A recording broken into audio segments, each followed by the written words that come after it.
a better understanding of all of our energy options. That's the grand vision.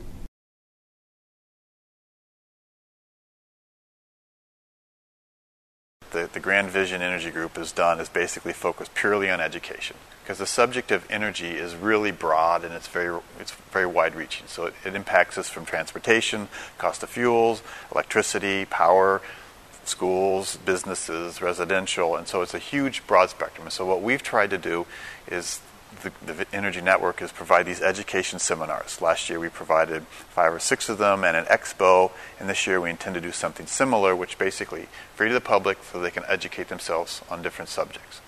But as other venues, the college offers courses that people can take in renewable energy, so if they're interested in pursuing a degree, we have that, or if they're just interested in a class in wind, we have those as well.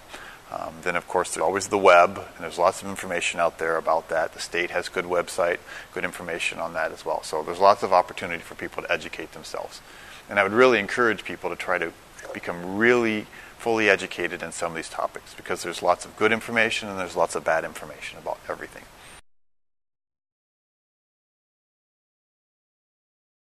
There is some federal and state money around renewable energies to try to raise awareness. And so schools have gotten money to put these wind towers up, to raise awareness, to basically bring it into the educational curriculum so students can understand what a wind tower really means or what it can do.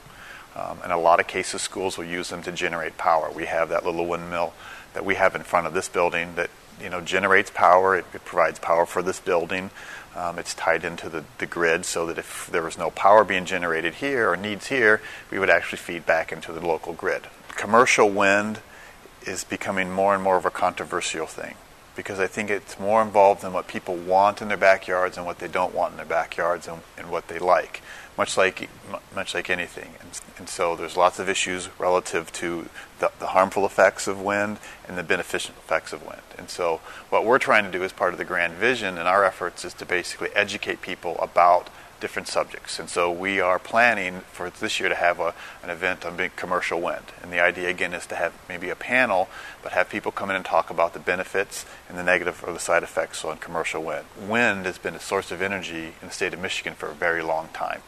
At the NMC facility, we have a windmill that generated power in the 1940s. And then when we got it, we were told that basically in the 40s there were close to 10,000 windmills in the state of Michigan, mostly in the rural and agricultural, generating power on farms. But wind technology has been around for a very long period of time.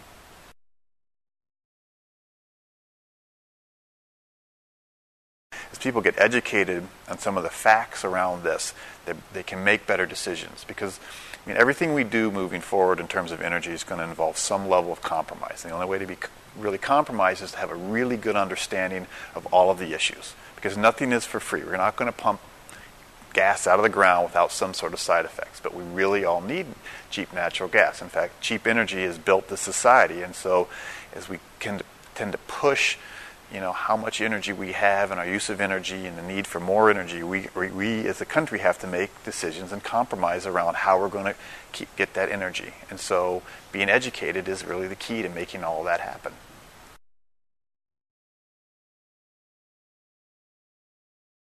And again, it's because there's just so much, and I don't want to say this in a negative, lack of information, lack of research about some of these subjects that people don't know. And they get thrown out either in the media or the press or other as one-liners, maybe more controversial.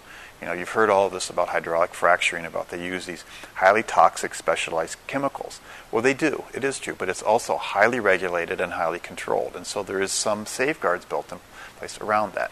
Well, and there's a huge benefit because it continues to provide low-cost energy. And I think what gets lost is people don't realize that our society, and I've said this once, is built totally around a relatively low-cost energy sources. Our gas is cheap, our electricity is cheap, our natural gas is cheap, and that fuels everything we do. That's why we have these massive road systems. That's why and so as we push this, and we are pushing this as a country because we're beginning to run out of fuels, so we look for these alternative energy sources.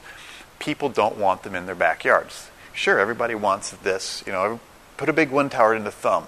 It's not near us. It doesn't impact our views. And so these are the kinds of things that we get into. Go ahead and do hydraulic fracturing. You can do that in Canada, but don't do it here. And so these are the kind of issues that education hopes to solve.